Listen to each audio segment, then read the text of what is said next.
महिलाओं में जो स्त्री कैंसर में है उसमें इनोवेटिव कैंसर में भी बच्चेदानी का कैंसर है, उसमें हम रोबोटिक कैंसर सेव भी कर सकते हैं, पर अर्ली स्टेज में स्टेज 1 है जनरली जिसमें हम कर सकते हैं रोबोटिक सर्जरी पूरी स्टेजिंग के साथ। पर जैसे ये कैंसर आगे बढ़ता है स्टेज 3 तक जाता है तो उसमें पता ही लगता है ओपन।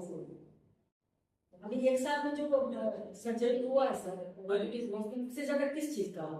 सबसे ज्यादा हम लोगों ने यहाँ का कोलोरेक्टल किया है, जिसमें मुझे लगता है कि 10 से 15 केस हम लोग कोलोरेक्टल के खास करके बड़ी आपका कैसे मिल चुका हूँ। सबसे जरूरी जैसे मैडम ने कही थी, हर पेशेंट को रोबोटिक सर्जरी नहीं आता, उसका चयन करना जरूरी है। खासकर जो अर्ली स्टेज के ट्यूमर्स है वहीं हम लोग इसको करते हैं, क्योंकि उसको रिजल्ट अच्छे मिले हैं। लोकली जो एडवांस ट्यूमर्स है वहाँ आज भी ओपन सर्जरीज को प्रेफर करते हैं। तो स्टेज 1 या स्टेज 2 का जो कैंसर है, स्टेज 1 आम सर्जरी के कितना ये टिपिकल है, ये रोबोटिक सर्जरी अलग कितना है? ये एक मिनिमल इन्वेजिव सर्जरी है, लेकिन जो प्रिंसिपल्स ऑफ सर्जरी है वो एक ही होते हैं, चाहे आप ओपन सर्जरी करें, लैप्रोस्कोपी करें या रोबोटिक, उसमें आपको सिद्धांत में कोई फर्क नहीं। फायदा ये है कि आप इसमें चीरा देकर नहीं कर रहे हैं, मिनिमल इन्वेजिव यानी कम चीरे से आप ऑपरेट कर रहे हैं। और जनरली जैसे रोबोटिक आर्म्स को या लैप्रोस्कोपी कर रहे हैं तो लैप्रोस्कोपी में जो इंस्ट्रूमेंट्स वो यूज करते हैं, तो रोबोटिक आर्म्स को हम लोग पेशेंट के अंदर डालते हैं और जिसका संचालन जो है वो सर्जन कर रहा होता है। तो ये सारा सर्जन के ही जो उसके हैंड मूवमेंट है उसी को वो फॉलो, उसी को रेप्लिकेट कर रहा होता है रोबोटिक का। तो लेकिन तकनीक वही तकनीक। अगर कॉस्ट की बात की जाए सर, तो नॉर्मल सर्जरी और रोबोटिक सर्जरी में कॉस्ट में किसका सस्ता पड़ता है? कॉस्ट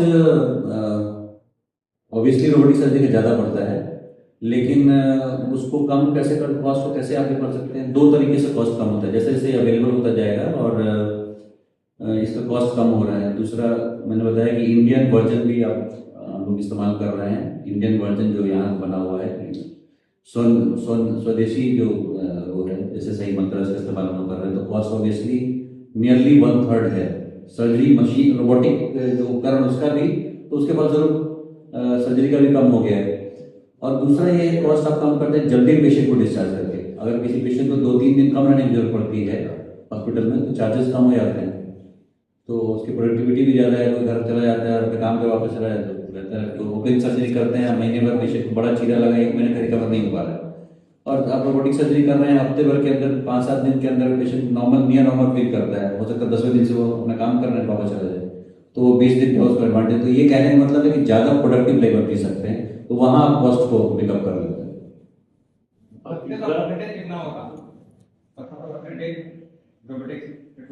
एक चीज और बोलना चाहेंगे कॉस्ट कम करने का।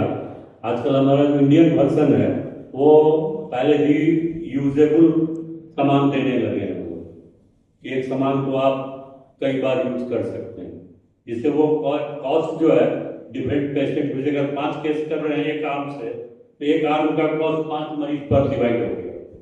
पहले ये पूरे डिस्पोजेबल आते हैं, पूरी कॉस्ट एक मरीज पर पड़ती है, सिंगल यूज थे अभी।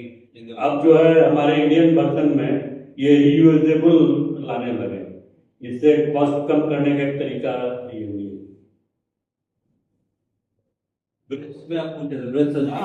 सर्जरी में इस्तेमाल हो गया है, हम लोग यहाँ कॉमन हो गया। ब्रेस्ट कैंसर बहुत ज्यादा देखा जा रहा है, कौन देखा जा रहा है? नहीं तो इसका इस्तेमाल हो रहा है, लेकिन वही अर्ली कैंसर केसेस में। और दूसरा है कि लोकेशन पे भी डिपेंड करता है, किस ये जो ब्रेस्ट पे भी हम लोग डिसाइड करते हैं किस क्वाड्रेंट, मतलब किस तरफ है वो ब्रेस्ट के किस हिस्से में है, तो उस पर भी डिसाइड करते हैं। वो भी अब शुरू हो चुका है, हालांकि रोबोटिक ब्रेस्ट सर्जरी हम लोगों ने अभी यहाँ नहीं की है। कुछ एज लिमिट है सर कि इस एज को लोगों को ही रोबोटिक सर्जरी किया जाएगा?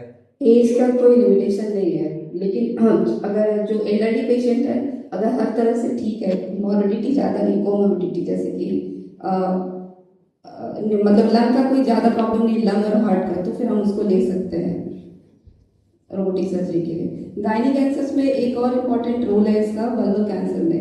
वल्वल कैंसर के मतलब कि जो जनाना का ऊपरी हिस्सा होता है उसका जो कैंसर होता है उसमें lymph node dissection, inguinal lymph node dissection करते हैं। उस केसेस में अगर ओपन हम करते तो मॉर्बिडिटी बहुत ज़्यादा होता है। मॉर्बिडिटी इन सेंस कि बाद में लिम्फ का स्राव बहुत ज़्यादा होता है, लिम्फेटिक ड्रेनेज होता है, पेशेंट का घाव खुलने का बहुत डर होता है। पर ये रोबोटिक के आने से हम उसको व्हील सर्जरी बोलते हैं।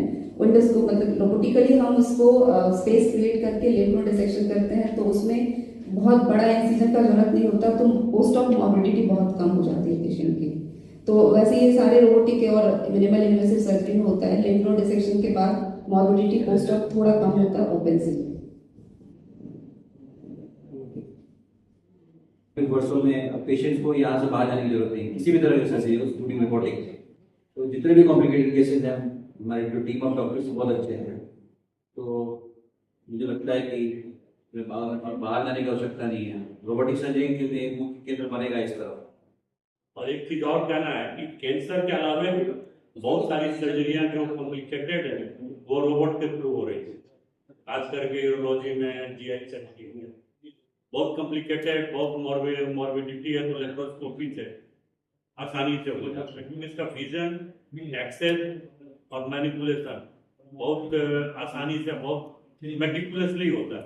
क्योंकि ऑर्थोपेडिक में तो सर सक्सेसफुल रहा, ऑर्थोपेडिक में तो सक्सेसफुल रहा है आपके रोबोटिक। बहुत सक्सेसफुल है, खास करके डीप पेल्विक में जहाँ की एक्सेस का दिक्कत है वहाँ पे बहुत डीप है। Within a year robotic surgery का एक अच्छा केंद्र बनेगा तो सारे पूर्वोत्तर राज्यों के लिए। डॉक्टर आकांक्षा कुछ कह रहे हैं। मतलब यूरोलॉजी के केसेस से, क्योंकि क्या रहता है ना कि वहाँ पर काम हम लोग करते हैं पेल्विस में। पेल्विस एक्चुअली एक नैरो स्पेस होती है, तो ओपन जब हम लोग सर्जरी करते हैं तो उसमें अंदर जाके सारे स्ट्रक्चर्स को अच्छे से डिलीनिएट करना या वहाँ पर सर्जरी करना काफी डिफिकल्ट होता है। ओपन केसेस में आप कितना लंबा चीरा दे रहे हो, बहुत सारी चीजें डिपेंड करती हैं। तो शुरुआत उसका वहां से हुआ था, बट रोबोटिक एक्चुअली इतना अच्छा माध्यम है सर्जरी का कि अब जो है that is being used in approximately all the surgeries that we do. जो भी मिनिमली इन्वेसिव सर्जरी हम लोग अभी तक लैप्रोस्कोपी ठीक कर रहे थे, सारे के सारे हम लोग रोबोटिकली अभी एक्सेस कर रहे हैं। और लैप्रोस्कोपी की कंपैरिजन में रोबोटिक्स में, क्योंकि हम लोगों को पास में फ्रीडम ऑफ मूवमेंट जो रहता है वो ज्यादा रहता है, तो इसीलिए उसमें और सर्जरीज का आउटकम जो रहता है वो बहुत अच्छा आता है। तो डेफिनेटली अभी हम लोग जो अप्रोच कर रहे हैं रोबोटिक की तरफ, तो एक ये नया एरा शुरू होने वाला है जिसमें हम लोग लैप्रोस्कोपिक से अभी रोबोटिक सर्जरी की तरफ बढ़ रहे हैं और अच्छा आउटकम दे रहे हैं। हम पेशेंट के ऊपर डॉक करते हैं, जैसे थर्मल लैप्रोस्कोपी करते हैं वैसे ही उसको भी करते हैं इस वजह से। उसके लिए पहले कुकिंग करना पड़ता है, बेहोश होगा तब तक हम लोग वो को ड्रेप करेंगे, उसको स्टाइल वाला जैसे हम कपड़े पहनते हैं ऐसे नहीं, हर बार सर्जरी में उसको स्टाइल ड्रेप्स पहनने पड़ते हैं। उसके बाद सर्जन आते हैं, कोट डालते हैं, कोट डालने के बाद रोबोट को डॉक किया जाता है, डॉक करने के बाद सर्जन डिस्टर्ब करके फिर सर्जरी स्टार्ट करते हैं। और अभी तक मतलब ओपन में काफी सबसे बेस्ट सर्जरी है हमारी। छोटा लगता है तो पेशेंट्स को पेन कंपैरेटिवली बहुत कम होता है। कभी हम में से भी किसी को चोट लगेगी, कोई बड़ी चोट लगी है तो दर्द ज्यादा दिन तक रहता है, मगर अगर एक छोटी सुई लगी है जो कि इंजेक्शन के लिए भी हम लोग लगवाते हैं तो उसमें पेन 1 से 2 दिन में हमारा कम हो जाता है।